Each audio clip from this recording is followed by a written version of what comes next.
The coming year is a historic event in many ways. The United Nations has declared the World International Yoga Day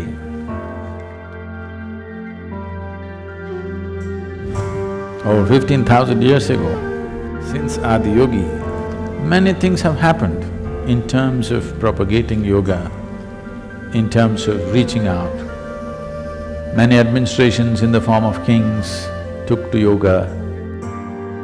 For the first time, the head of a major nation on the planet is talking about yoga in public, in international fora. And I invite him to address the assembly, Mr. Prime Minister.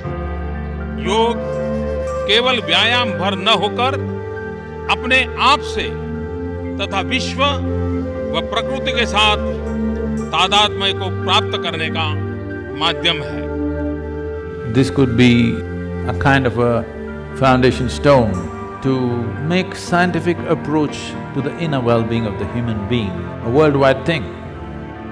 That if you want to be well, you don't have to seek heaven's help, you can turn inward and fix it. This is the message when you say there is a International Yoga Day, this is what it means. The world is beginning to accept human well-being is not in heaven, it's within us. It's a tremendous step for the world, and for the first time, 177 countries get together to pass a resolution. Never before in the history of United Nations, 177 countries have voted for anything. I want you to understand, this has lived for over 15,000 years without any kind of one organization pushing it or forcing it, simply because of its efficacy. Because it works, it's lived.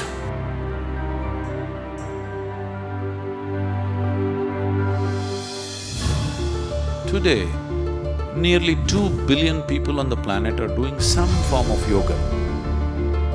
I'm not happy with that. I want the 7.2 billion people to do some form of yoga because in the last 100 years, we've ripped the planet apart, but we are nowhere near well-being. If human well-being has to happen, the only way is one has to turn inward. There is really no other way, because pain and pleasure happens from within you, joy and misery happens from within you. The very light and darkness happens within you. The only space where you generate experience is within. If you don't turn inward, fixing your well-being on this planet is out of question. Today, we have the necessary resource, capability and technology to address every human problem on the planet. Never before was this possible. Only thing that's missing is an inclusive consciousness of human beings. And this is what yoga can do, beyond religion, beyond belief systems, beyond caste, creed, race, nationality. People can experience a deep sense of unity within themselves, which is what the world needs. This is a momentous step that humanity is taking. It is time the world turns inward for their well-being, not up, not out, in. In is the only way out. If you want well-being, in is the only way out.